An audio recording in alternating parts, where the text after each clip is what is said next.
Fun fact for the day today, wireless chargers use more wire than wired chargers. I'm Greg. He's Tom. This is your In Crowd 815 podcast for the, what is this? The 16th day of May of the year 2026, the latest it's ever been in the history of mankind.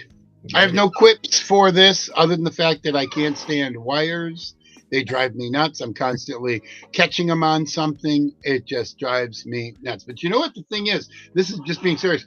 The funny thing about wireless or wired chargers, you know, your phone, whatever, you plug it in and then you plug it into your phone and it doesn't work because either the box, the cube is different or the wire itself, the cord itself is different. Frustrating. This is the biggest scam ever perpetuated or perpetrated. What is the word? I don't know. On the American public or on the world. They're just you buy a new phone and you got a slight little different cord for this one. It's only going to cost you $89.99, $99.95.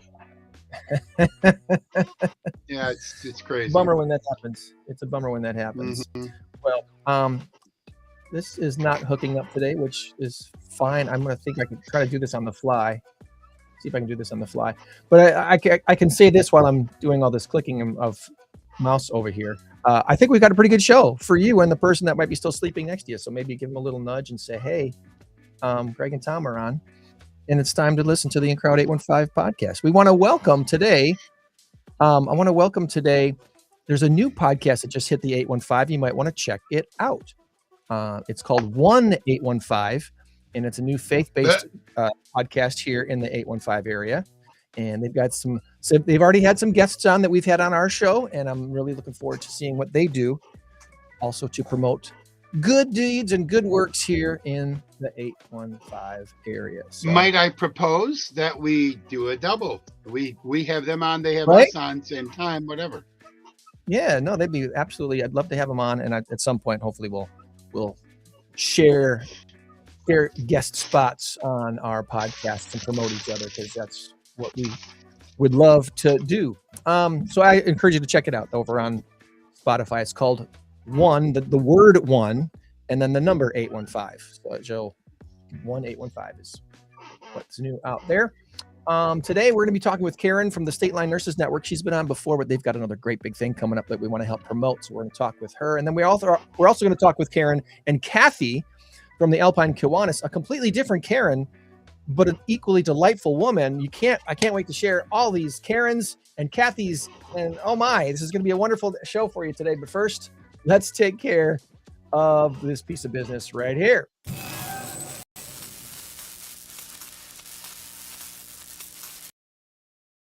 Our current race to 10 has Greg in the lead by a score of 8-5. I could be 2 weeks away from victory. I thought I won last week. Didn't I win? I don't think so. Review the tape. Someone review the tape. Review the tape. Our big number of the week this week is 3.9 million. And is the answer Holmes or Harvard? Welcome to Harvard. Dr. Khan, Boston Yard. Welcome to Harvard or Holmes. We'll tell you the answer by the end of the show. And if you put your answer or you put your guess in the comments, you could win something from the In Crowd 815, maybe a hat or a t-shirt, or maybe even lunch with the hosts. So type in your guess now, Holmes or Harvard. And if you put in a little extra something in your guess, like maybe a little story of why you think the big number has to do with that word, that'd be even more special. That'd make me really smile big. I'd be so happy. Snoopy says, type in your answer now. Snoopy says, hey, all right. Off the air, I hate to do this. I should have said this earlier. Off the air for 5 minutes, if we can. Something I need to tell you. We should just plan to do that every week. Yeah, we should. You know? We should. Little show prep to the previous week. The following week and all that. Okay, let's do that. Let's do that. All right. Because there are things that I think of after we start getting into our groove here. I hear you. That's what note taking is all about, right?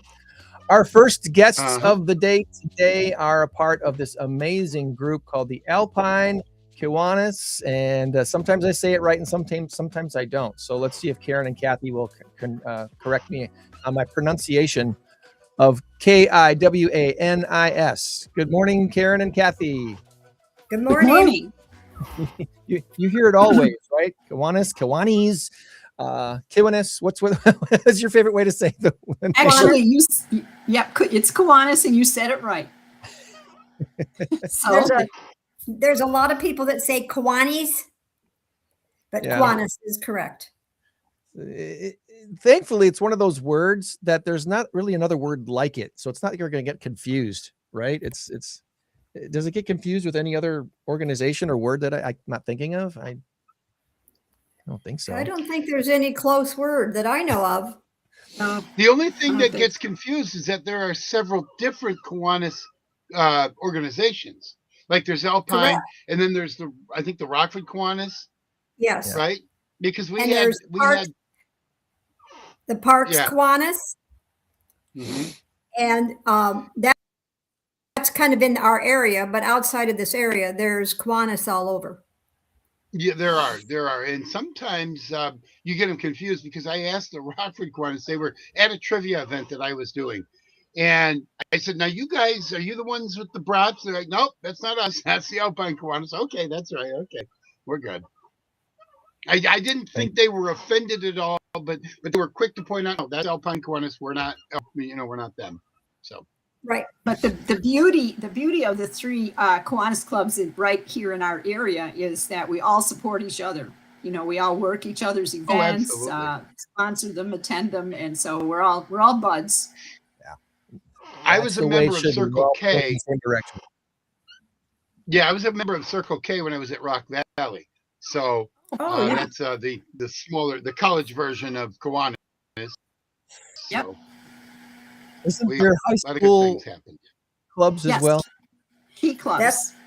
That's the key clubs, and the different high schools that have key clubs. That's what it was.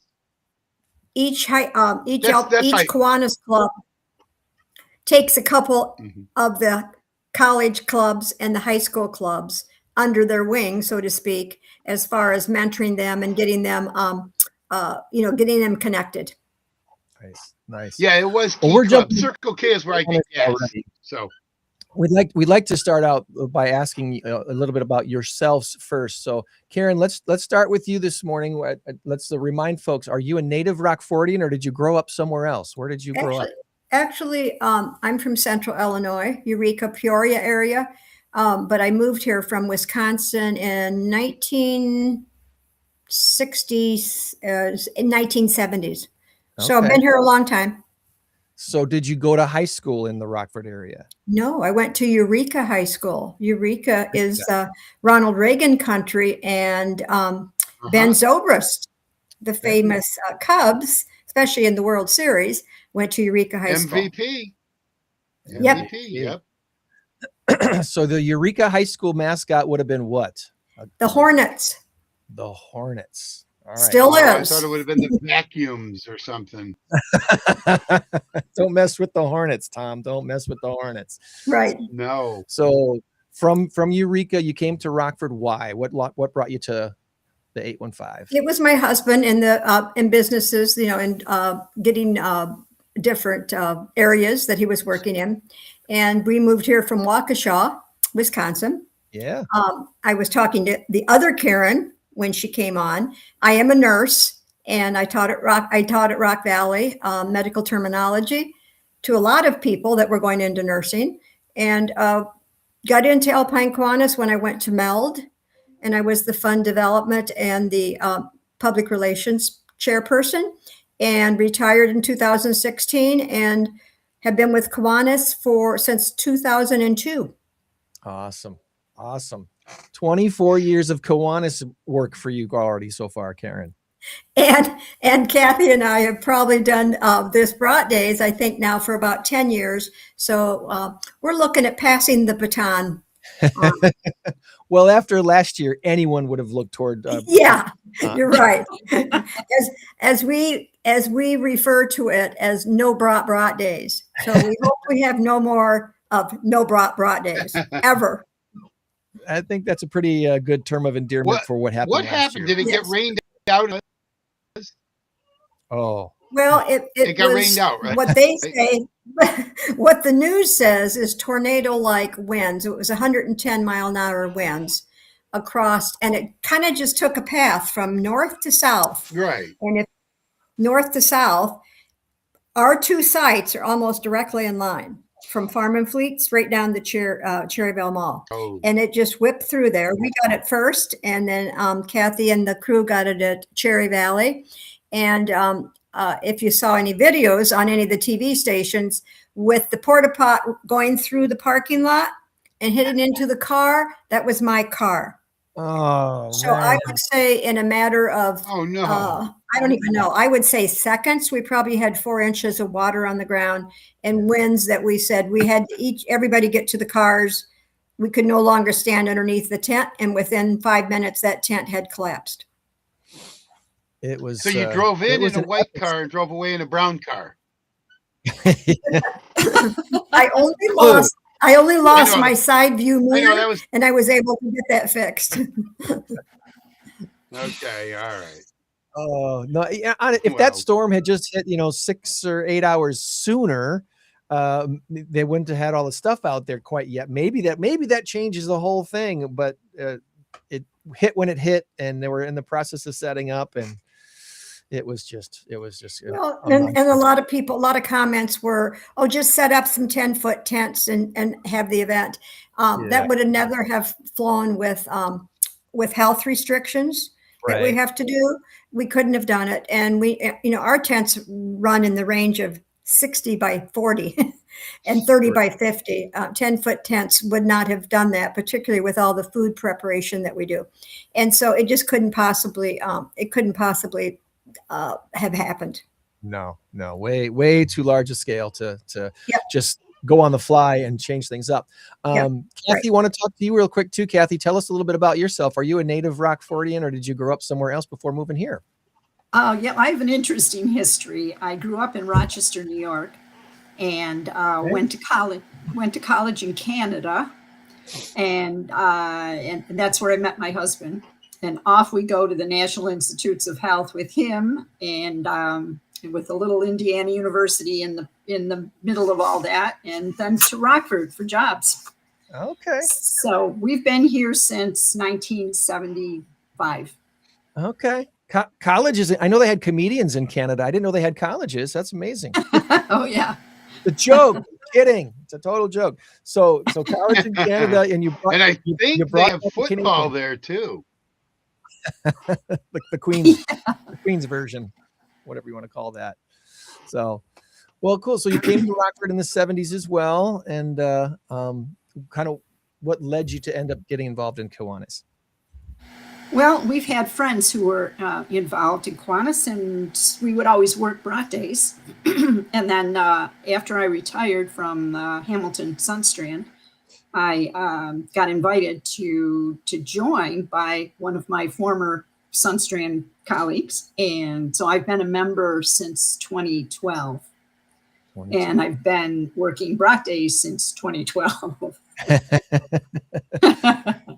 Well, I highly doubt we're going to have a better story than the story that we just told about last year's No Brat Days. Are there other brat event stories that you'd like to share about past brat experiences? I'm sorry for the musical screen here. I'm trying to get this all set up and it's being slow on me. Well, yeah, I think this is our 50th, excuse me, our 55th year of doing brat days, and we've never had to shut down totally. We've had some rain that's caused us to be delayed or shut down a little bit early, but we've never had experienced anything like this. So this was a first time. We think we learned some things to do differently this year, and we're hoping to have beautiful sunny weather. And actually, I don't think anybody would care how hot it is after what happened last year, since it is the July 10th and 11th. But we're hoping for a good turnout and some great tasting Johnsonville brats and hot dogs.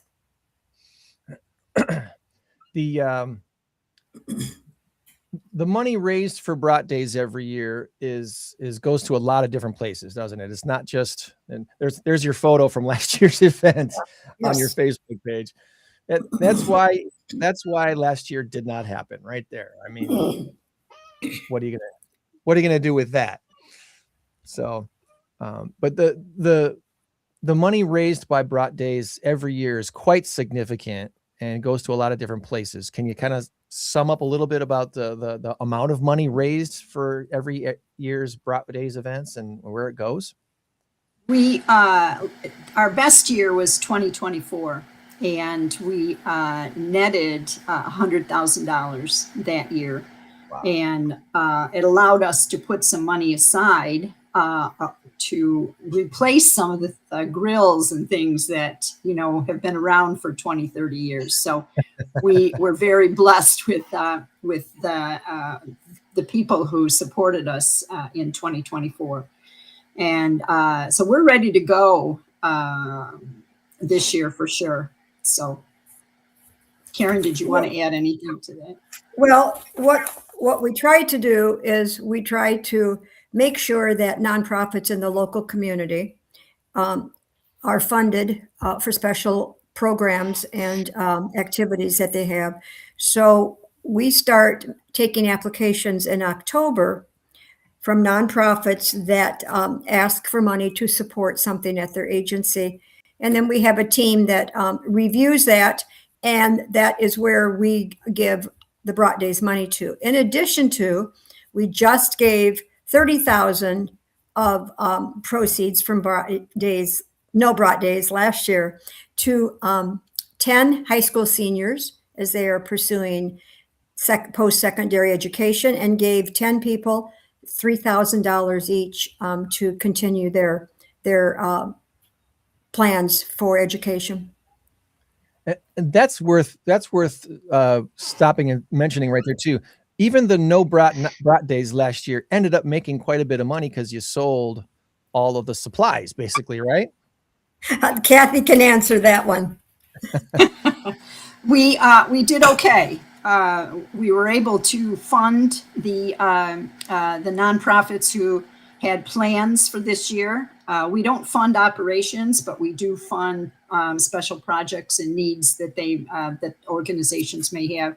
So we do have a list of 48, 48 nonprofits who come in on a fairly regular basis, and some maybe only one time, asking for funds to support. Maybe it's a new gym floor, or with Rock House Kids, we help to fund a van for them. And some are small projects, $1,000. Some are much larger, and so we have a committee that vets all of those requests, and it's all very well organized, and people should be very pleased with the fact that everything is done very carefully in who we fund and what we fund. And last year, what we didn't realize is how many people, and this was just from comments on Facebook and people that we talked to, how many people did not realize that Alpine Kiwanis is Alpine Kiwanis Charities, and that's our charitable part of Kiwanis, and we are a nonprofit, and therefore that money's we designate to give back to the community. That's the money that's designated. Sometimes we try to do larger projects, so we do invest into a larger amount of money, as we have done and are doing right now over a course of 5 years, where we give this is giving money to the Equine Center out at Lockwood. Awesome. And there's so many wonderful organizations to support here in the 815. So I know it's got to be very difficult for you guys to choose which ones you're going to give money to, though. Is there a form to fill out for? Yes, there is. Yeah, and that's on our website at alpinekiwanisrockford.org. What you're looking at, or what we're looking at right now, is what we call bratdays.org, which is everything you need to know about Brat Days. As far as volunteering, you can sign up to volunteer there. You can obviously see the video of what happened in the past, but there's the volunteer sign up, just general information, so you can get on our email list. Takes you to our website, and then you see in that big box our new entertainment special we're doing this year is Brat Days Got Talent.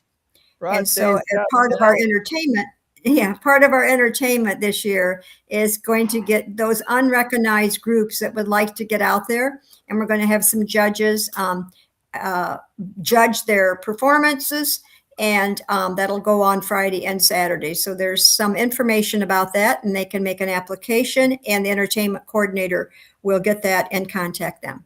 What a fun idea. I've got the link to the Facebook page and the link tree, which has all these links on it. Linktree. It's this weird spelling, but it's in the chat. If you're on Twitch or Rumble or Facebook or YouTube, it should be all there already. If you're not, it's okay. It'll be on the Spotify description of today's show. But yeah, Brat Days Got Talent is coming this year. Performers from age 12 to 99. Sorry, you 100-year-old folks, you're out. No, just kidding. Musicians and singers and dancers and comedians, any unique talents. Round 1 at Farm and Fleet on Friday, July 10th from 4 to 6 p.m. And the finals over at Cherryvale site on Saturday, July 11th from 1 to 2. That is a really fun idea. You got some fun, funny, interesting judges to help you sort out all the talent that's going to come your way? Actually, we're looking for some. You got one? Greg, you want to be a judge? Oh, my. We actually need a couple more. We need a couple more judges. All right. So we do have, what we do have is entertainment that goes from 11 to 7, including the Got Talent on both Friday and Saturday at both locations. So you basically can come get your brat and go sit down and enjoy entertainment.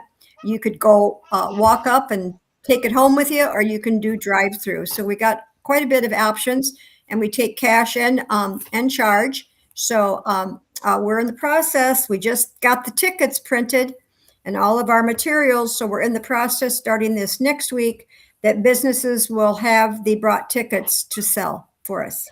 Okay.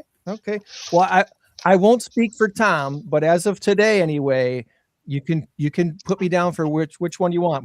The Friday or Saturday. I could be a judge for one of those situations there. Okay. Oh, fantastic. Great, Greg. Actually, so I'll put you down and we'll make contact. And it'll probably be Friday. Let me see. 4 to 6 on Friday. This is July 10th and 11th. July 10th. So Friday, July 10th. Friday, July 10th from 2 to 4. Oh, no. Yep. No, 4 to 6. 4 to 6 on Friday. Okay, let me double check here. As long as we're done by 6, I'm okay. I'm in the Wizard of Oz show at Starlight Theater that night, so I'm gonna have to go booking right over to Starlight Theater to get my costume on and look like a munchkin. Oh, that could be your Got Talent. Yeah. I sing 2 lines in the show, so there we go. That's all I'm all about. So, all right. So we represent the Lollipop Guild. Is that your song? No, but I do kick like the old guys did. That was kind of funny. So, we lost Karen there for a minute, but we'll see if she can back in. Reset Karen Tilley. There we go. So what you have up on the screen there, Greg, is bratdays.org. And if nobody takes anything else away from this podcast this morning, bratdays.org. That's all they have to remember, bratdays.org. All right. Everything they need to know is there. I also want to make sure that we put up your Member Day website too, which is this one right here. Kiwanis-alpine-rockford.memberday.org. Learn all about who we are and what we do. And there's, again, a link to the Brat Days website and the scholarship applications and grant applications and the objects of Kiwanis. And little picture from your polar plunge from probably a year or 2 ago. So what we really focus on is our mission is to serve children of the world, but mostly to serve children right here in our community. And that has expanded into serving disabled and elderly and a variety of nonprofits. But our focus is children. So we do kind of consider those areas when we're talking to different nonprofits about what kind of funding we get, such as we do Safe Families for Children, which I think you had Ben on last week, talking about that. Rock House Kids we support. Milestone is one of them. K-Fact.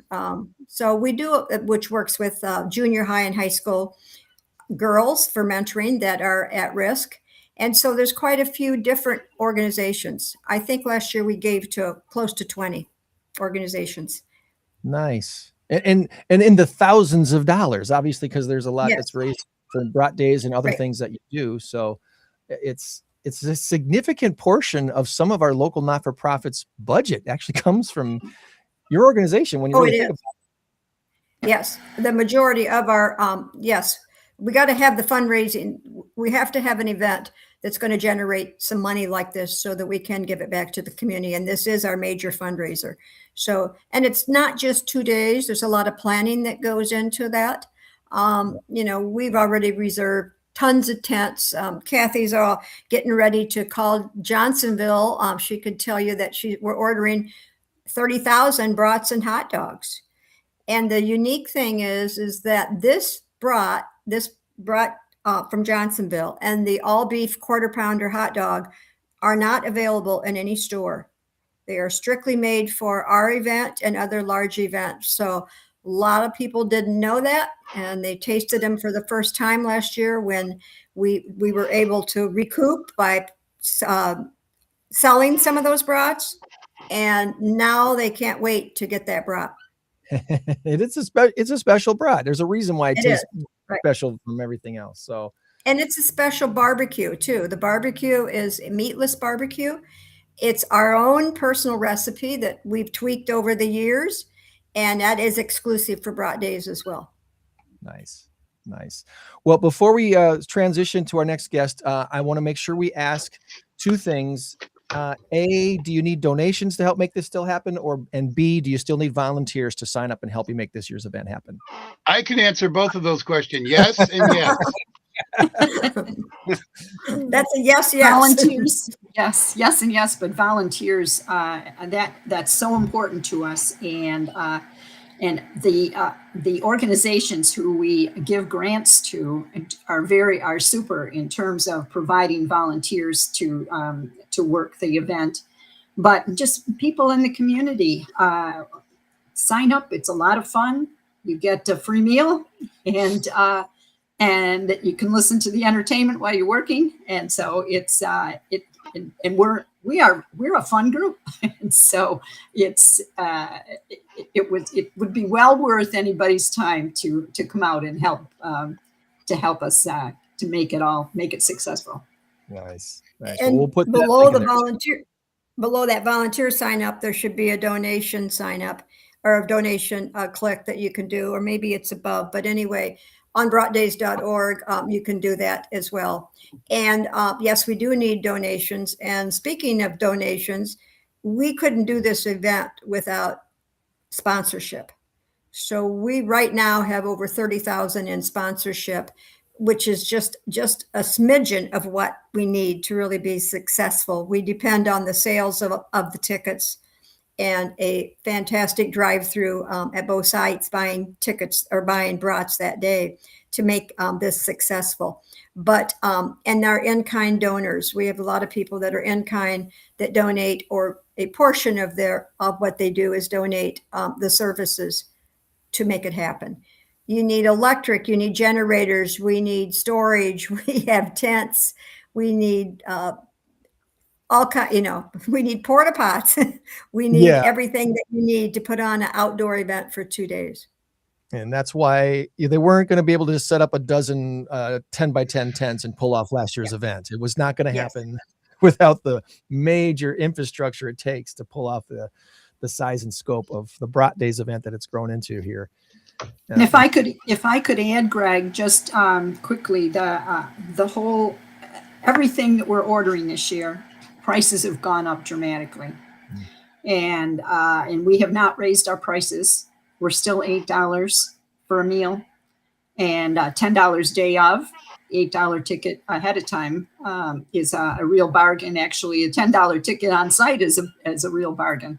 But we are it's going to be a big expense this year to put this on. Well, as I showed earlier, I'll bring this page up one more time. The volunteer sign up, as of this morning, 57 of the 312 positions needed for the Cherryvale site have been signed up for. So there's plenty of space for you to sign up and join and lend a helping hand to the event this year. And then the Farm and Fleet site, also 97 of the 415 needed slots are currently filled up. So about a fourth of the way there. Right. There's two things that that I wanted to quickly mention is take your brat to work. Yeah. Take Your Brat to Work starts at 6 o'clock on Friday morning at Blaine's Farm and Fleet. Goes till 10 o'clock. And that $8 ticket that you buy is good for 2 brats. A brat is only $4. We only sell brats that morning. A lot of companies buy them in large quantities, 100, 200, and take them back to work. It's not just limited to companies, but if you want to buy a good quantity of brats and get this good tasty brat, that's a good time to do that. 6 to 10 at Blaine's Farm and Fleet. And we will have live broadcasting with WIFR. So Aaron will be out there pumping it up on what we do. And the other thing is I want to mention where you can get tickets, because that is where people are going, what people might ask is where you can buy tickets. And they will be available starting Monday morning, this next Monday, at both Blaine's Farm and Fleet locations on Riverside and West State, at Woodman's, at all Midland Bank locations, at Mrs. Fisher's. They will be at all 3 Rockford Community Bank locations. They will be at all 3 Members Alliance locations, and they'll be available at Gray's IGA. So May 18th. And remember when you buy, yes, and when you buy that ticket, you get 6 great coupons on there. And one of them being beefaroo, you buy 1 sandwich and you can get a second one free. So we are real happy for many years to have Beefaroo be participating with us. Nice. Good deal. Good deal. Well, it's going to be, Lord willing, it's going to be a much better weather year this year for this Brat Days event. It can't be much worse than last year. Yeah, right. It's not going to happen. No, that was absolutely crazy timing last year. A very crazy time. And bratdays.org will have a weather update. So if there's any remote chance of anything happening, they can catch that on bratdays.org. And of course, media picks up that right away. So usually media, particularly 23, who is our host sponsor, media sponsor, will pick up any information that needs to be gotten out about weather. All right, good deal. And as I mentioned, we got all the links on the comments here. So just click on one of those links. It'll take you right to these pages for Brat Days, for the Kiwanis to volunteer sign up for the Got Talent. That's going to be happening on Friday and Saturday as well. So all the information is right there on the links. All right, let's bring in our other Karen and let's do a little bit of this. What do you?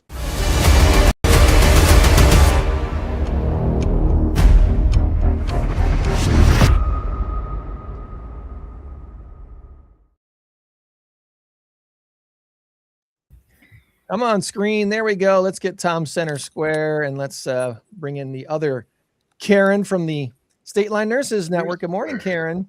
Good morning. Glad to have you along. We're all going to play together today. We're all going to play together today, ladies, and try to score points against Tom's 7 trivia questions for the week. All right? Let's see how well we do. That's right. Okay. So first and foremost, welcome everybody. There is, I think, a slight delay. I apologize. This computer, let me see, Commodore 64. Yeah, I think it's kind of outdated. This computer is going by. You got to be at least 40 years old to get that reference, right? First computer I ever bought, I bought it at Toys R Us. My girlfriend was working there, and I got it for $50, Commodore 64, and I turned it on, and the screen came up, and I started punching stuff in it. It said syntax. What the heck's a syntax? But I didn't have one because they didn't exist. So I don't computer. I up outside. No, my computer it's old and it needs to bye. So next week maybe there won't be a delay. Here's hoping. So Here's we'll hoping. Find out. Stay tuned. Uh-oh. I think we can hear you. Go ahead. Now can you hear me? Yep. We can hear you. Oh, I got to start over again. Hi, everybody. Don't start. I have a computer. Give me question one. Give me question one. No, I won't start over.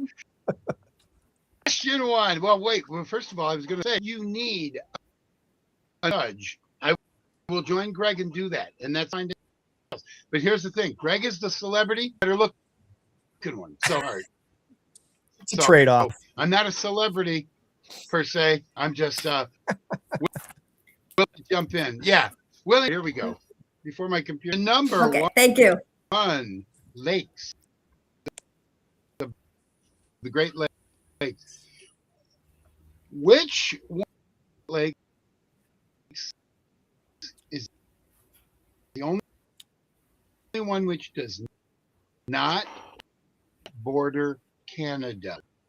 Would that be Erie or Michigan? Once again, which one of the lakes border Canada?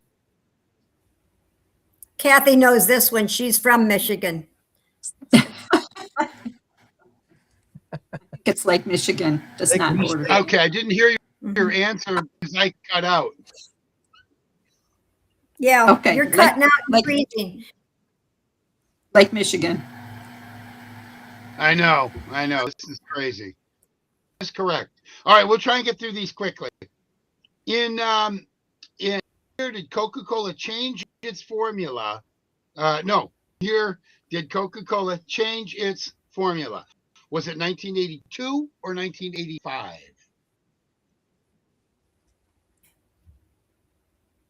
85. I think it's 5. It is 85. It is. All right, number 3, board games. In the game of Monopoly, which color are the properties Baltic and Mediterranean Avenue? Are they light blue or are they purple? They're light blue. No, they're purple. They are? I think so. I thought purple was higher up. Oh. No, purple There's only 2 property groups that have only 2 properties. The light blue. Right? Broadway and Park are dark blue, and then Mediterranean Baltic Boardwalk are and Park Place, Baltic and Mediterranean. Yep. Yep. All right. All right. Question 3 4, for 3. 3 and 0. I don't know what's going on with this computer. I have brought Dave's trivia if you need it.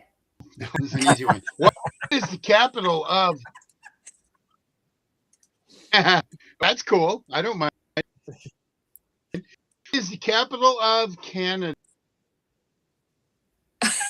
Ottawa. She went to college in Canada. Did She you guys should hear know. the question? It was correct. I agree with Kathy. Yeah. So when I wrote that, that's a smart move. Yes. All right. Movie quotes. What Jack Nicholson film gave us the quote, "Handle the truth"? She knows. The other Karen knows that answer. Was the name of the movie A Few Good Men, or was that another movie? Tom Cruise. It might Demi be. Moore. I don't know if that's your final answer. That's your final answer. Pretty sure it was called A Few Good Men. Final answer. That's the answer. Woohoo! That is correct. Good job. You guys are 5 for 5. Without even batting an eye, you're 5 for 5. Who wrote Grapes of Wrath, 1939?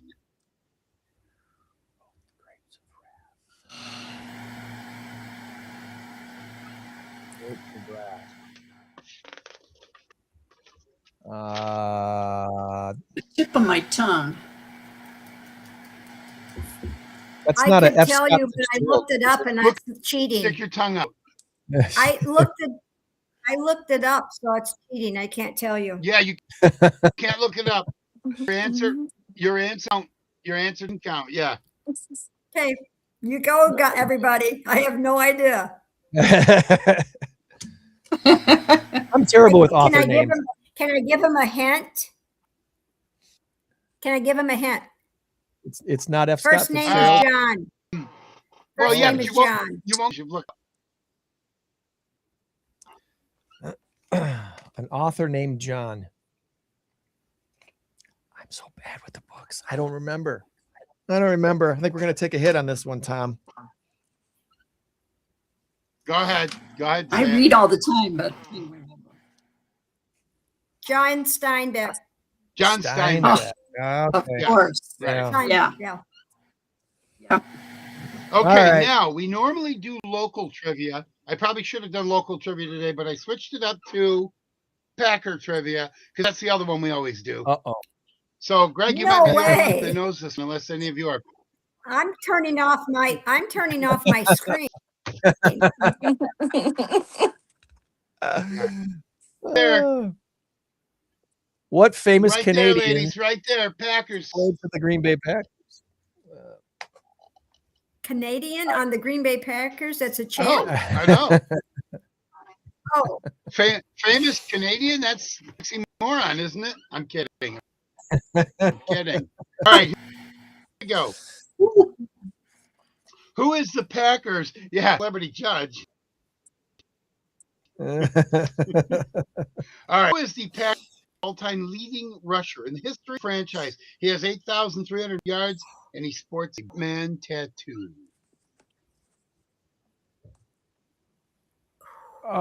I can see him, but I don't know his name. Long hair, long blonde hair, No, thick and curly. no. Batman tattoo has got to be like Amon Green, right? It is Amon Green. It is Amon Green. Yep. And that's something the Packers have been around since 1919, and they've never even had a 10,000 yard rusher. But that's crazy. That is kind of amazing. That is kind of amazing. Hey, 6 out of 7. We did pretty well. Yay. We'll take it. We will take it. So sounds a big hand. Awesome, there. awesome. You guys did quite well. Way to go. Give us some flowers. There we go. Confetti spraying all over Tom's messy studio. So yeah. Well, we all wish over you nothing but the best for this year's Commodore 64 computer. Throw that. Do you want one more trivia? Yes. One more Absolutely. Trivia. Okay. How much money did we net the first year of Brat Days 55 years ago? 200, 500, or 1,000? In rough ranges. Multiple choice there. 1,000. Like $575. 500 first year. Wow. So from $575 50 years ago to thousands and thousands of dollars every single year is it's amazing what you've done. And 100,000 in 2024 record. That's a wild thought right there. But when you do a good thing and you keep doing it well over and over and over again, it's bound to just be, continue to be a wonderful, successful event. So kudos to the Kiwanis for the Alpine Kiwanis for continuing to put together a great event. Even when the weather says, nope, you're not having it, they still figure out a way to turn it around and get some funds raised during last year's epic storm. So congratulations to you on that. And we look forward to all that Brat Days has going on this year. Again, July 10th and 11th, the Farm and Fleet location on East Riverside and the Cherryvale Mall location down on off of Perryville. Right? Yeah, off of Perryville. Come on out and join us. Both. Don't just come once. Come twice. Come twice a day. Get your lunch and dinner and lunch and dinner both days. Why not? Right? Yep. I bet there are people that do that.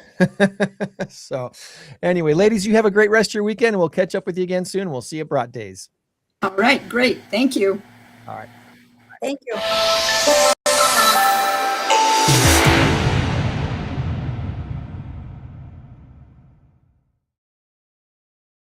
All right, let's switch gears and bring on Stateline Nurses Network. And let's see if I can zoom the screens around and put you in the center square. Thanks. How about that? This might be the best format for what you're using for your camera today. How are you doing today, Karen? Great. How are you guys? Wonderful. It's a beautiful day in Northern Illinois. Yes. Did the storm keep you up last night? Wonderful.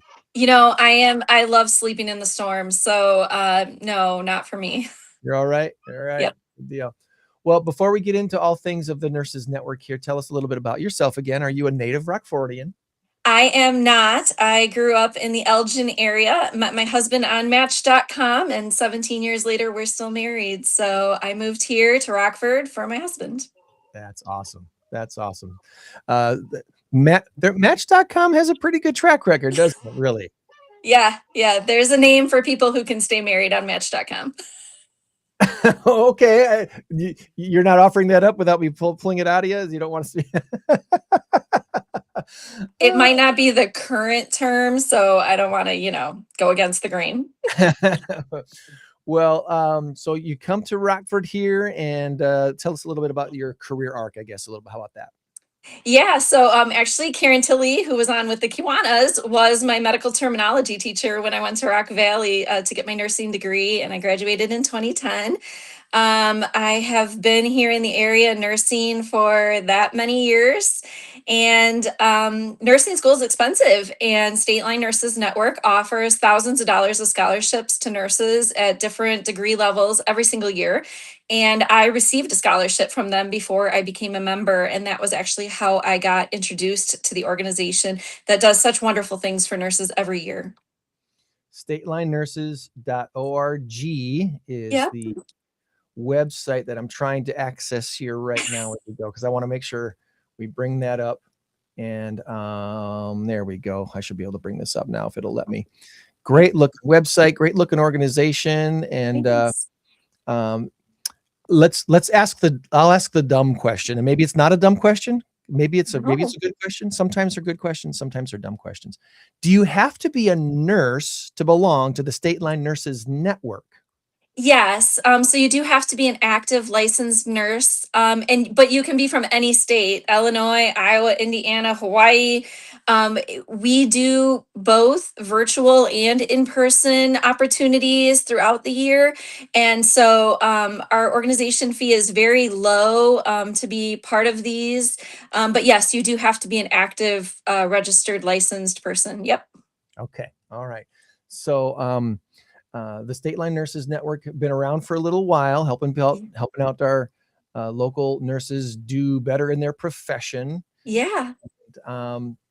You just had a big event at the BMO. Yes, we had our annual nurses conference, Nurses Expo. We had a huge turnout. We had a great lineup of education. We're getting great positive feedback, and we're already planning for next year. So what would you say is the main purpose and focus of the expo every year? So it's a day full of education, and we have general tracks of education. We branch out and do some subspecialty work. So if you're a nurse who only does labor and delivery or pregnancy, we might have classes for you. If you are interested in hospice or end of life care, we probably have a speaker for you.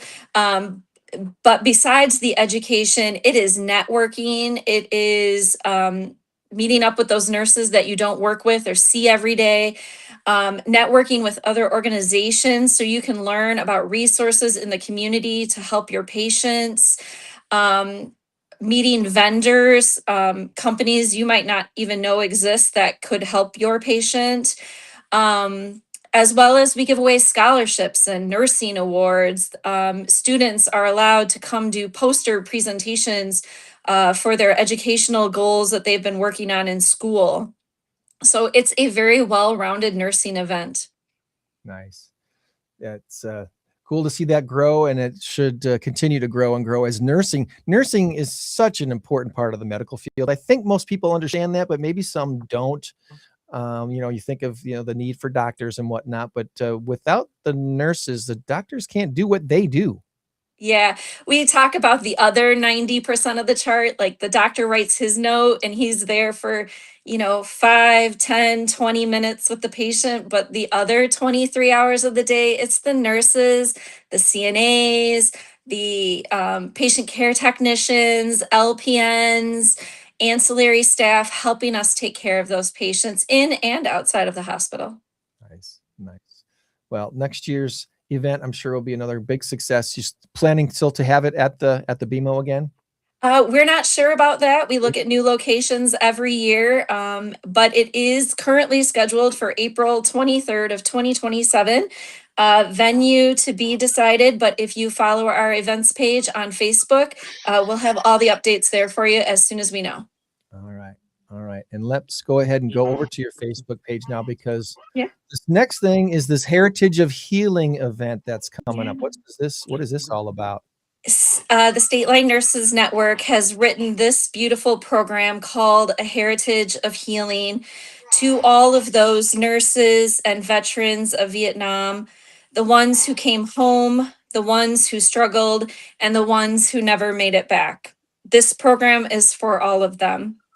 But also, if you are a fan of Kristen Hanna's book, The Women, those characters will come to life on the stage right before your eyes. We have the professional speaker, Lynn, coming in, and she retells the book the women.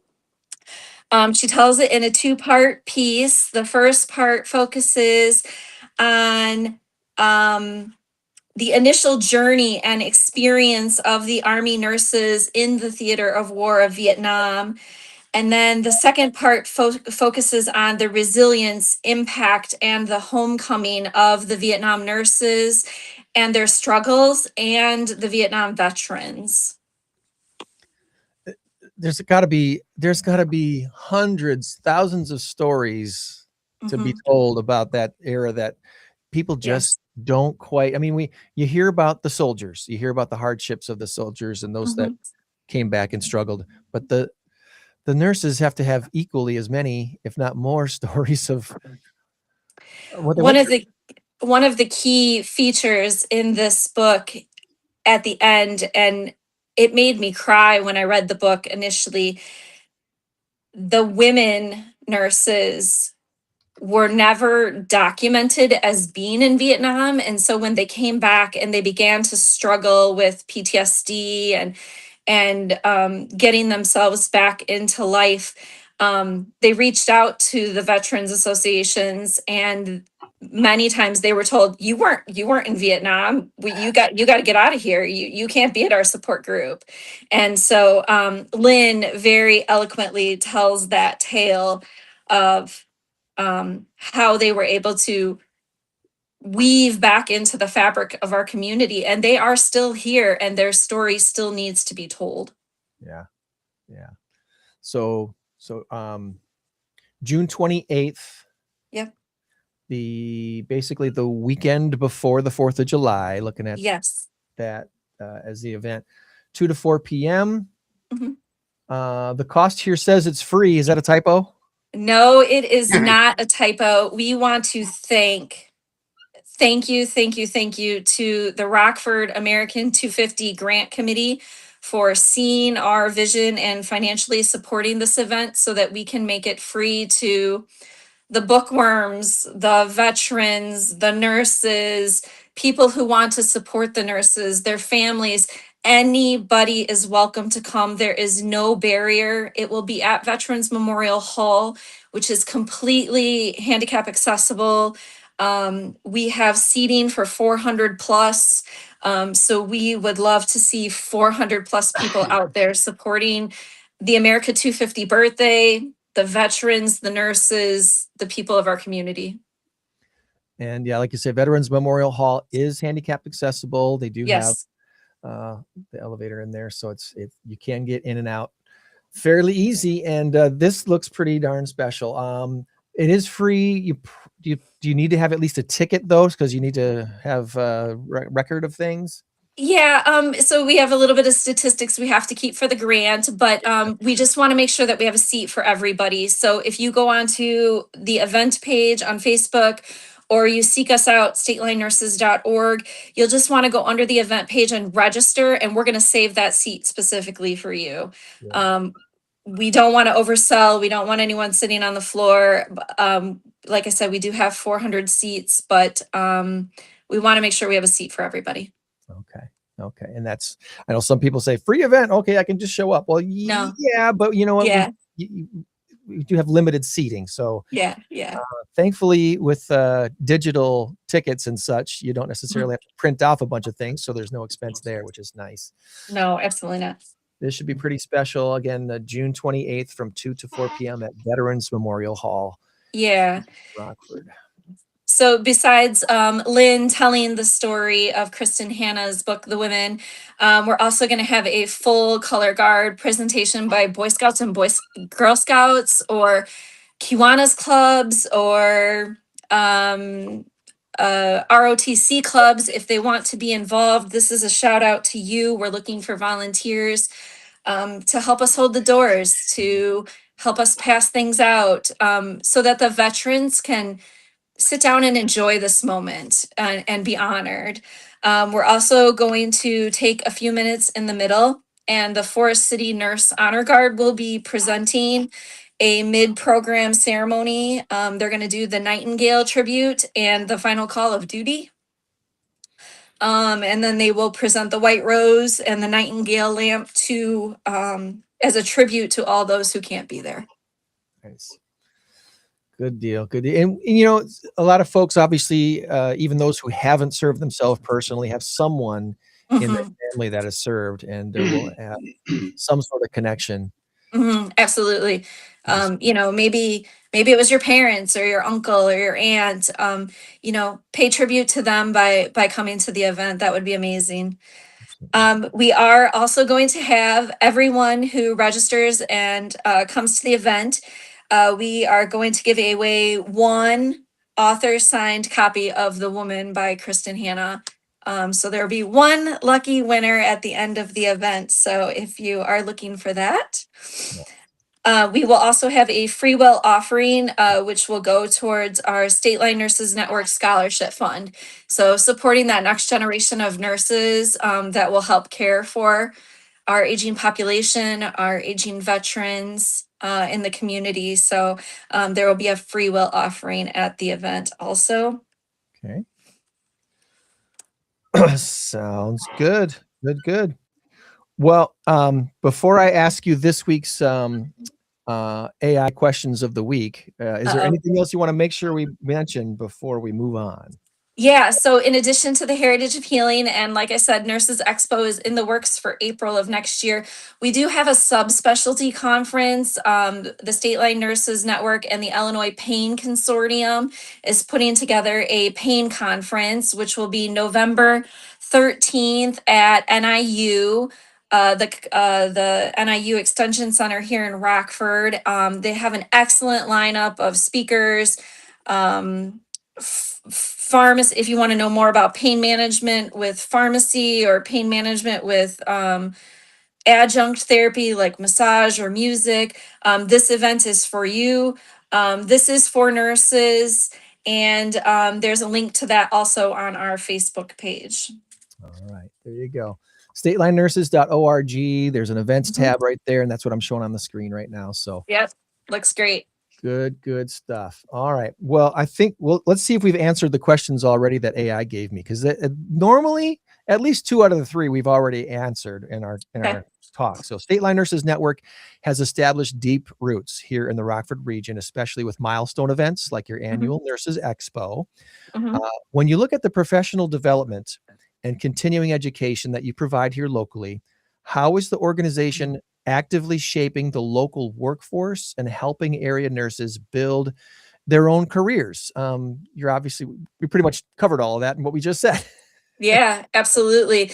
And by the diversity of nursing education that we offer throughout the year, and these programs that aren't specific nursing, like this Heritage of Healing program, it helps nurses broaden their knowledge and pick up even tidbits to help care for a veteran or a specific veteran, Vietnam veteran. They might pick up something that they didn't know before. Right. Absolutely. All right. Question. There's always 3 of these. So question 2, a major pillar of your mission is supporting the next wave of healthcare professionals through your annual scholarship opportunities for young nursing students. Do you have a success story, or can you highlight how one of these scholarships has done something spectacular here in the 815?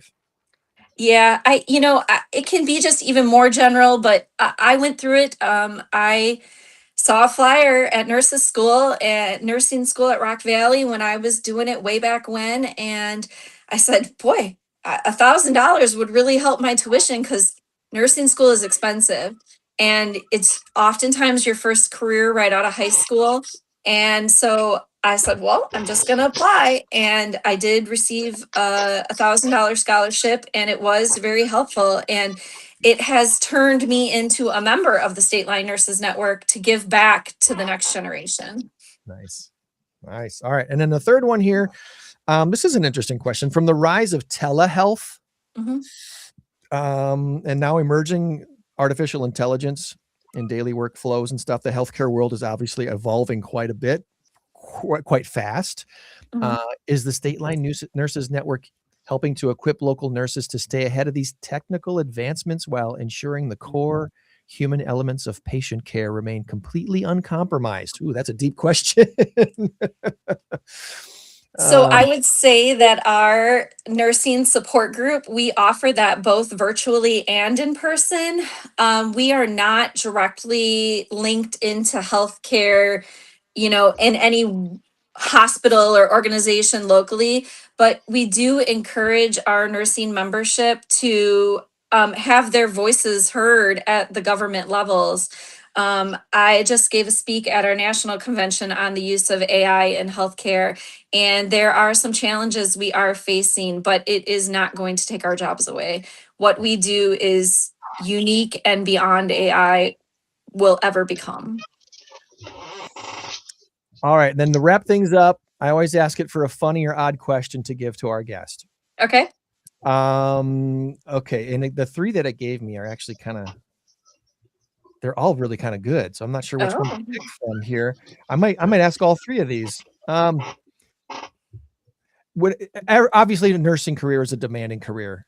And when you have a high stakes demanding career, you need a fuel source. If you had to pick the official champion of the nursing shift, are you surviving on an industrial amount of coffee, a highly specific brand of energy drink? Please don't drink energy drinks. Is there a secret stash of snacks hidden at the nurses station? What is the nurses' power food to get them through their shift? Don't say beer. We do have a secret stash. We're supposed to feed the patients, but it's graham crackers and peanut butter. I love it. I love two of my favorites. Yeah, like Teddy Grahams. Yep, graham crackers and peanut butter. In every unit, there's graham crackers and peanut butter. I love that. Yep. Please don't drink those energy drinks. Please, all the horrible things that it's doing to some people. All right. I'll use one more of these because everyone wants to know this. This is one of those that everyone has to know. Okay. Doctors are famous for having handwriting that looks like a printer error. Nurses have to read it and make things happen. Have you ever had to stage a full-scale committee meeting just to decipher what a single word on a chart said? And what did it actually turn out to say?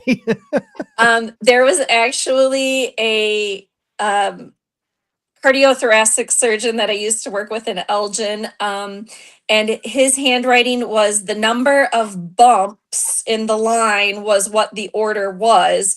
But lots of times you had to pick the sheet of paper up and turn it over and hold it up to the light. And that would help you decipher what they were trying to say.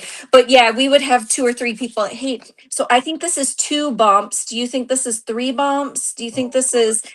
But very common for him to we'd have to have a full on meeting. Yep.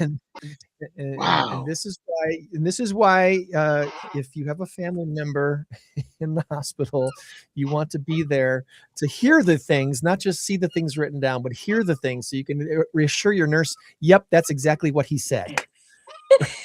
But we have moved to computer charting and things have gotten better in most aspects.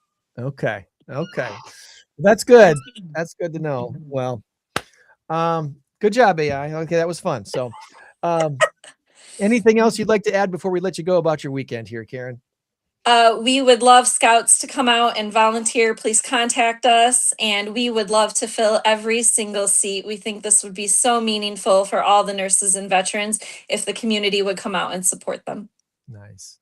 As part of Rockford's 250 celebration, the Heritage of Healing, again, Sunday, June 28th from 2 to 4 at the Veterans Memorial Hall. While it is free, you do need to have a ticket because there is limited seating. So check those links out and get out and enjoy this great program at Veterans Memorial Hall. So, Karen, thanks again for joining us today. Thank you. Have a great weekend. Bye, guys. Bye-bye. Bye-bye.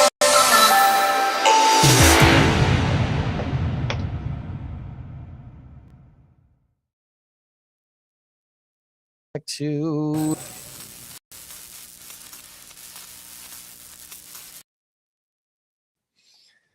big number of the week this week is 3.9 million. And is the answer Holmes or Harvard?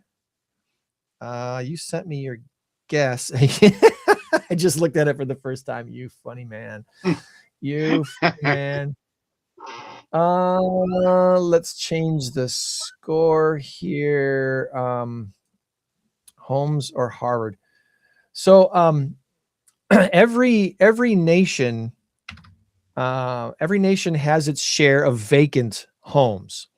You know, in real estate, there's always unoccupied rental units, homes that are off the market or on the market. And Japan has a higher rate of vacant homes that far outpaces the other developed countries, the United States, the UK, France, South Korea. Japan is set apart with a substantial portion of huge number of vacant homes. Guess how many vacant homes? I'm hoping 3.9 million. 3.9 million. Tom guessed correctly. Absolutely. It's all right. 3.9 million absolutely abandoned homes in Japan. These are structures, they call them Akiya, A-K-I-Y-A. A-K-I-Y-A. That's a lot of vowels. Akiya. They're not just in the countrysides either. Major cities, Tokyo, Osaka, Nagoya, all riddled with thousands of condo units and single-family homes that serve no economic purpose. So why is this happening? Well, part of the answer is actually quite simple. For several decades, Japan has been grappling with a declining population. The death rate in Japan is higher than the birth rate. Oh, wow. Yeah. Yes. And the country is now home to about 122 million people. That's 4 million less than 20 years ago. And according to forecasts, Japan will be less than 100 million people by as soon as the year 2050. There's a population implosion taking place in Japan, in Italy, and some would say even here in the United States. We are not replacing our population as fast as we used to. In fact, we're not replacing our population at all. Yeah, birth rates are down. Birth rates are way down. So anyway, in Japan, they also have a lot of significance to these properties where the family doesn't want to sell them, even though they're not occupied anymore. They have spiritual significance to them. So there's that's going on as well. A whole big article that was interesting to read this week. And if you want some quote unquote cheats on our big number of the week every week, subscribe to the Hustle.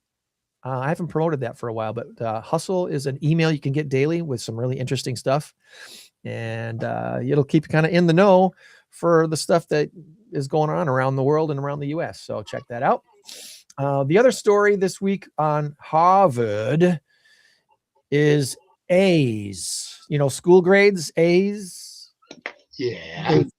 They've become more common than Nepo babies on Ivy League campuses. A's have accounted for 60% of grades awarded to Harvard undergrads last year. In 2005, it was 25% of grades were A's. If that doesn't catch your attention enough, this will. Normally in Harvard, 1 or 2 students every year receive the honor of having the highest school's GPA award. Guess how many students got the highest GPA award last year at Harvard?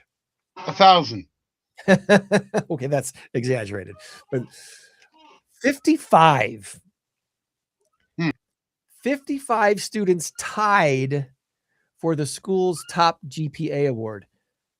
At what point does it not mean anything anymore? Yeah. I mean, it means something. Don't get me wrong. I'm not trying to poo-poo it completely, but at some point, there's got to be some separation there somehow. And yeah, they're actually changing some of the rules in Harvard for some of these professors, so they can only give out a certain percentage of their students an A grade. Well, and see, I completely disagree with that philosophy, because if 100% of your students got an A, then 100% of your students should get an A. Now, well, Harvard's been traditionally tough for grading. So has Yale. So has Stanford. So has Notre Dame. So has all of them. But I don't think giving somebody an A when they're on the cusp. Okay, you had a 92.8. We're going to bump that up to a 93 because that's what an A is. In a lot of schools, it's 90 to 100, and then it's 80 to 89 and 70 to 79 and so on. I don't have a problem with that. You did the work. You learned. You get to move up. You get the A. I think we put far too much on you. In all the jobs you've ever applied for, did they ever ask you what your GPA was in college? Nobody cares. Did you show up? Did you do the work? Did you pass? Yeah. Right? Do you have, let me see. Do you have a diploma? Yes, sir. Here it is. It says right here, graduate. Please get degrees. Yeah. So I don't have a problem with the whole 55 thing, but I also think there's a deeper reason for it. I think what's happening is these colleges, Harvard's a very liberal college. When you have a liberal college and you have a certain agenda you're trying to put forward, if you fall in line with their agenda and with what they believe and what they want you to believe, you're going to be favorable. But if you argue and you fight for your position as, say, a conservative or somebody who is, economically on the other side or whatever, you're going to run into some trouble. I had an instructor, I will not mention her name, of course, at Rock Valley. She used to look at GPAs for her incoming students, and whoever had a 4.0 coming in, she would do her absolute best to make sure they ended up with a B in the class. One of my buddies, his name was Frank. He had a 4.0 going in, and he was about ready to graduate with his associate's degree and then move on. And she tried to give him a B, and he basically said, no, you are not giving me a B. I turned in this, I turned in this, I turned in this, turned in that. The guy was a brilliant guy. There's no way he should have had a B. So he didn't get a B. She was, I don't know what the story was. This is 30, 40 years ago. I don't even know. That's pretty. And he took it to the dean, and the dean said, no, you're not going to do that. You're not going to give him, this is subjective. We've looked at his paper. It's a paper. So there you go. It comes down, it comes down to professors and obviously the curriculum as well, what's being taught and what's being judged as being grade worthy in the first place. Anyway, A's have become quite common in Ivy League campuses, and they're trying to adjust as they go. Of course, the whole college experience now is getting adjusted because of the way learning is different. We just talked about AI and different things, and the whole education system is needing a bit of an overhaul or a retouch, if you will. Something's got to happen. So anyway, as far as my shout outs go this week, top of the list, in case you missed it, you might want to go back online and watch it. My wife, Christy, was on Good Day Stateline this week as the teacher check-in with Michelle. Cool. Ironically enough, it was also on the same day as our 31st wedding anniversary. So we celebrated our anniversary on Tuesday. So Tuesday's show, Christy was on TV with Michelle, and then I got to take her out to Francesco's for a nice dinner. Oh, so that's awesome. By the way, 40 for me tomorrow. 40 for you tomorrow. Yeah. Nice. Yeah. Nice. Awesome. Red Day was this week for Keller Williams Realty Signature, our annual volunteer day of service for the 815 here, and all around the nation. Keller Williams offices shut down for a day to volunteer in the communities that they serve. And this year, our group went out to Life Decisions. We've had Allie and Jake on the show here before from Life Decisions.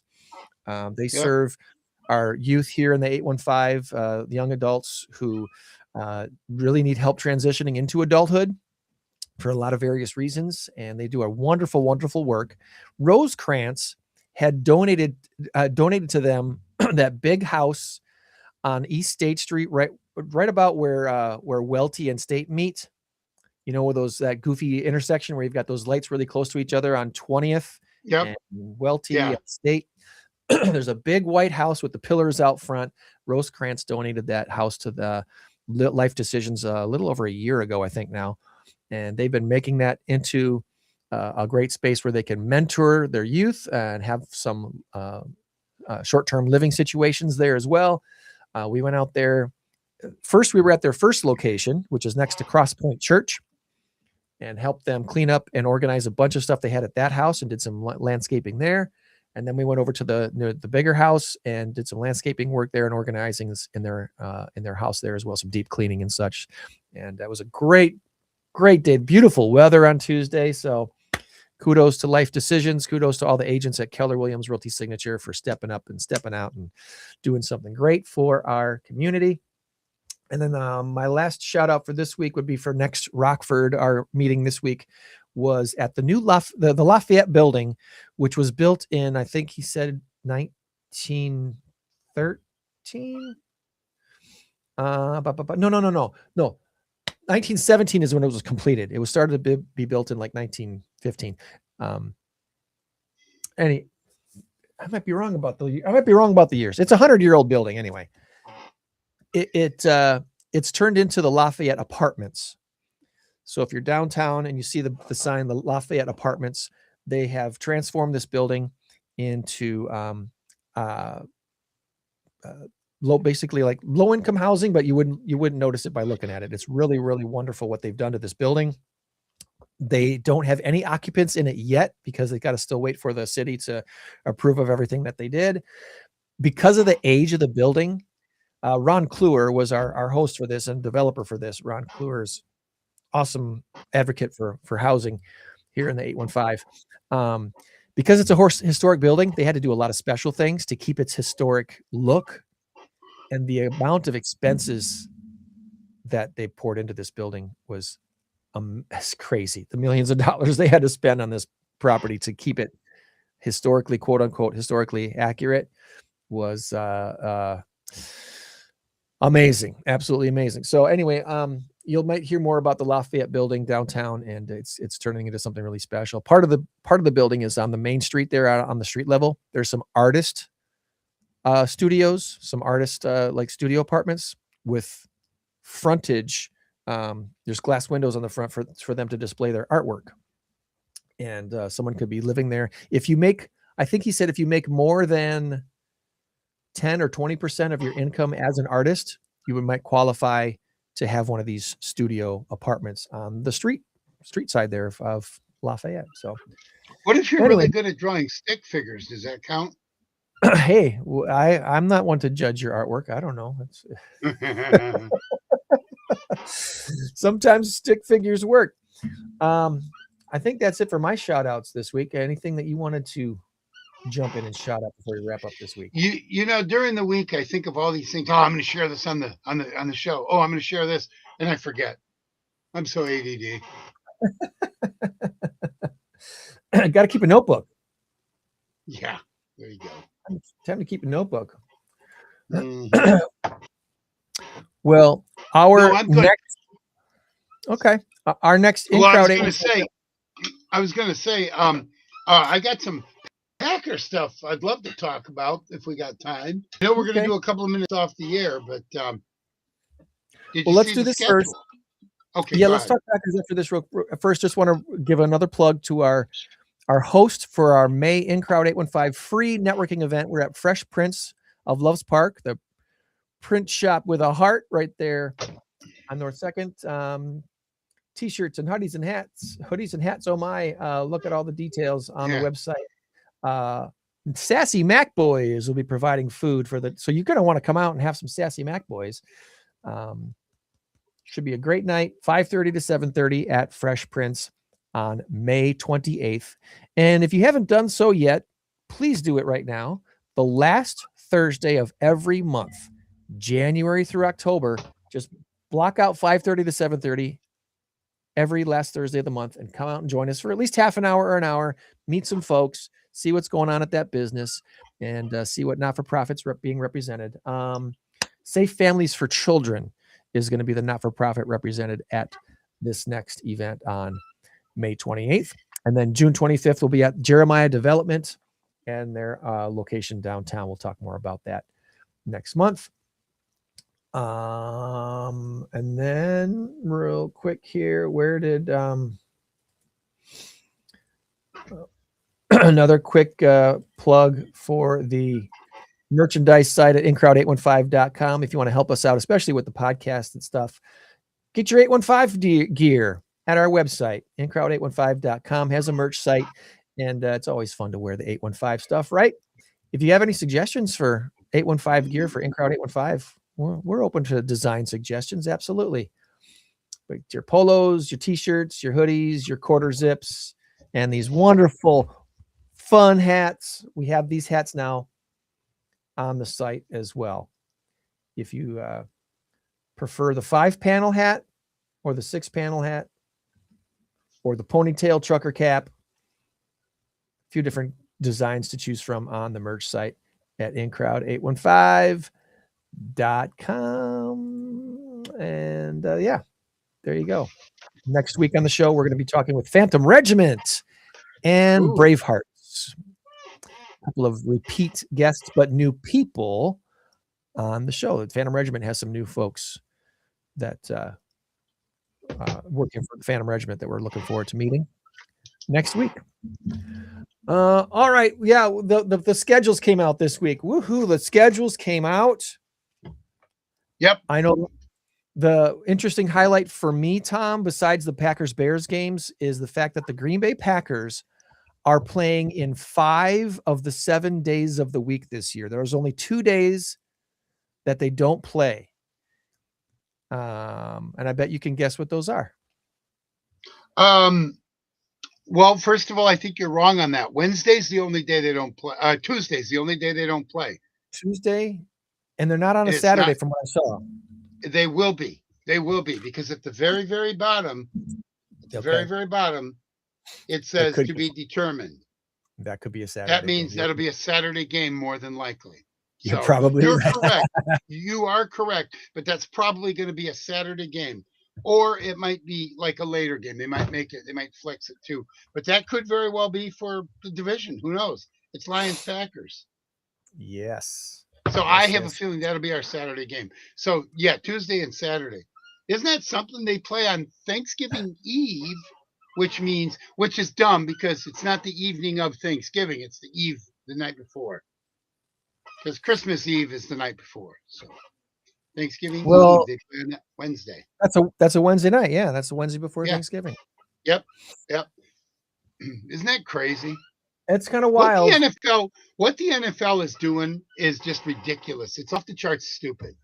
They're putting players' not lives, but they're putting players' careers in jeopardy. Look at last year, 2 years ago, when Jordan Love almost busted up his knee and it hampered the entire season. Season.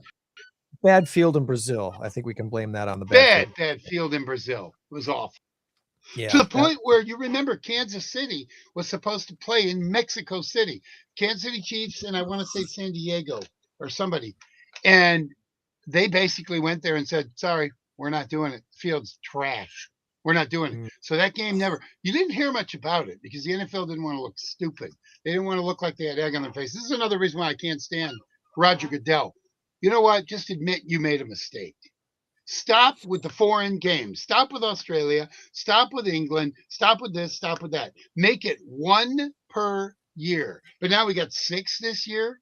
Fortunately, the Packers aren't traveling, but they haven't had success in foreign countries. They just haven't. No. You know? So, but look at this. This is funny. This is kind of funny. The Packers preseason schedule, and nobody cares about preseason. They start out with the Steelers. That would be an Aaron Rodgers matchup. Which he won't play. The Broncos. He won't play. No, you're right. No. Then they play the Broncos, which will be, kind of a revenge game for us for last year. And again, it's preseason. And then they play the Cardinals, Jonathan Gannon's old team. So that's just preseason. Nobody really cares. Then we go to the Vikings and then to the Jets. 2 away games to start the season. I love it. And then the remaining 15 games, 9 of them will be at home. 6 of them will be on the road because we get 9 home games. I'm loving this. I'm really liking the schedule. Then they got the Falcons at home. Then they travel to Tampa Bay, play the Buccaneers. And that'll be a September 24th game. So, that'll be an October 4th game. October 4th, yeah. October 4th. So In the first 5 games, they will have played 1, 2, 3 games on the road. So in the first 5 games, so of the remaining 12 games, they will have 8 at home and 4 on the road. That, my friend, is a favorable schedule. And I'm looking too to see how many of these games are noon games. Not many. Not many. Packers Buccaneers are noon. And then the Packers Jets are noon. Jets are noon. But both of those are on the road. So I'm going to see a Packer game. I won't even have a chance to see a noon Packer game live until Vikings on the 15th of November. Yes. And I don't know if I want to go to Green Bay on the 15th of November. It could be 27 degrees. Do you remember when they start flexing games? Right around that time. Because that would be one game. If both the Packers and Vikings are doing really well, they wonder if they would flex that game to the prime game at 3:25. Yeah. Or to the Sunday night game on November 15th. It's not. I'm not saying it will happen. I'm just saying it could, maybe, if they start flexing games that early. I can't remember when they start flexing games. Otherwise, they have the Saints December 6th is a noon game. The Dolphins December 20th is a noon game. Bears Packers December 25th on Christmas Day. That won't obviously be flexed because that's Christmas Day. It's already set. But yeah, Bears Packers at noon on Christmas Day. Oh my goodness. And it's at Chicago. At Chicago. That's going to be interesting. That's going to be interesting. But let's see. I guess if we're looking at, go ahead. Well, I'm just saying the teams that they're playing that are not in their division, Jets, Falcons, Dolphins, Bills, Saints. There's a few of them there that should be like, the Dolphins and Saints and the Jets. You think they should walk all over those teams, but you never know. They lost games last year they shouldn't have lost, and any given Sunday, or in the Packers case, any given weekday. I'll say it again. You don't lose 5 games in a row and still keep your job in the NFL. That's just not. That shouldn't happen. Yeah. You just don't do that. You're in a playoff run. You were 9-3-1. The last victory the Packers had was when I watched it at your house when we beat the Bears, and we were kind of lucky to win it. If you remember, Keyshawn Nixon intercepts it, and I was listening on my radio, and I looked at you and I smiled. And then I can't remember who it was that was sitting on the couch over there. They had the little guy who was the obnoxious little 8-year-old Bear fan. That, you know who I'm talking about, of course. And I looked at you, and then I looked over, and he could see the look on my face. And I said, yep. And then about 10 seconds later, because there was a delay, quite a delay, about a 30-second delay. And we won the game. And that put us 9-3-1 and put us in the driver's seat. We were not only in the driver's seat for the division, we were in the driver's seat for the NFC. And then we lost 5 games in a row. We ended up 9-7-1. The 5th game being that playoff game that we shouldn't have lost. Shouldn't have lost the other Bear game. Shouldn't have lost the Vikings game. Should not have lost the Denver game.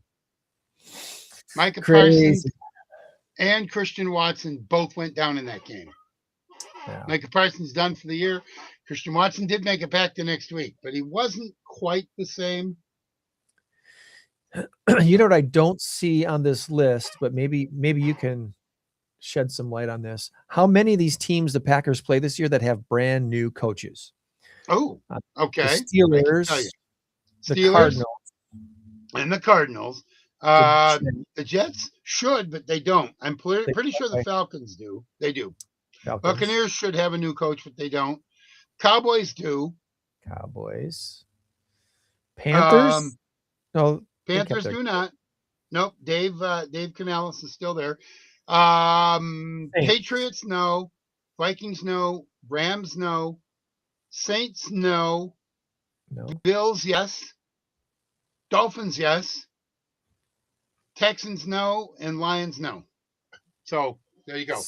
Six of their 17 games are against new coaches. Yeah, good. That's wow. That's just wow. So anyway, and of course we don't count the Steelers game because that's a preseason game, but they have a new coach too. I was watching the Packers squad show with Brandon Snide, Jason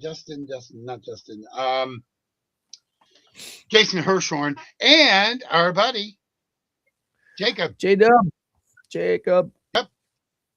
Westendorf. Nice. They were on. He's pretty good. A little snarky sometimes, but Sports Illustrated. Yeah, no, he's fun. Yeah. All right. Well, anything else we want to mention about that? Or are we moving on? I have an interesting philosophical question for you that I want you to mull over, and you don't have to have an answer. Just think about it. We have 350 million. What's that? 42. Oh, 42. You're about 3,349 million to 916 and whatever. We have 350 million. Oh, okay. 42 is always the answer, or what? 42. That's the answer to life. Okay. Yeah. Well, my question was, what number was Jackie Robinson? There we go. Got it right. Woohoo! Yeah, you got it right. Okay, we have 350 million people roughly in this country, and I'm talking American citizens, not aliens, illegal, whatever. I don't care. How many people have been added through AI, meaning voiceovers, meaning depictions, TV shows with AI people, stuff like that? I am curious, and there's a real application for this, because if you're, for example, AI voiceovers, big voice guy doesn't have a job anymore. You know that? Right. If you've got AI doing all of your voice work now, you no longer have a need to pay a guy $50,000 a year to do your. Don't you remember? You remember like ABC's Movie of the Week starring Robert Redford. Yeah. You don't have that anymore now. Not with AI. I watch a lot of AI stuff, YouTube stuff, and it's like they'll say, "Oh God, I'm trying to come up with a name." Like boxer Muhammad Ali. Muhammad Ali? Really? Or they'll do that with the Packers. They're like, give me a Packer name. Well, even LaFleur is probably mispronounced by some AI. Matt Leffler. Yeah. You can tell that it's AI, and it's poorly done AI. You know. And it's getting better and better by the day, by the minute. But I was just thinking about that. How many people have we added due to AI voiceovers and AI depictions? And you see stuff online all the time. Somebody is advertising something, and it's not really them. They're using their likeness. They're using their depiction, but they're doing it in foreign countries, so they can't be charged. They can't be, like, hey, I'm Morgan Freeman, and I wholeheartedly endorse, Green Giant cream corn. You gotta be careful. You can't trust everything you see and hear, because you don't know what's AI, what's not real, what's totally fake. One of the things that our real estate agents have to be careful about recently is setting up Zoom meetings. We're getting a lot of requests from people pretending to be clients, and then wanting to do a Zoom meeting to do kind of a consultation. But the Zoom link sent to the agent is not really to a Zoom website. It's to another thing that grabs all their information from their computer, and then they get their identity stolen. So wow. Yeah, you got to be really careful what links that you're clicking on, and know who's sending them to you, and verify all that kind of stuff. Because it's been that way for a number of years as far as wire transfers goes. Obviously, you want to know how much, who's getting that. Who's getting the $50,000 you're sending over for the closing today? Is it the title company, or is it going to some offshore account that you'll never ever see the money again? Yeah, I know. You got to be very. Oops! There goes your house. Trust but verify, as President Reagan used to say all the time. Trust but verify. So, yeah, which sounds like an oxymoron. I kind of get it. But anyway. Nope. All right. Well, I'm good. If you want to do a little off-air stuff, that'd be cool. All right. Let's talk off the air again next week. Phantom Regiment and BRAVEHEARTS, therapeutic horse riding on the show. Remember, you change the world when you help one person. So help somebody every day this week. And we'll meet you back here next week for another In Crowd 815 podcast. Thank you, Tom. Thank you, guests. Karen, Kathy, and Karen, Alpine Kiwanis, and Stateline Nurses Network. 815 In Crowd 815.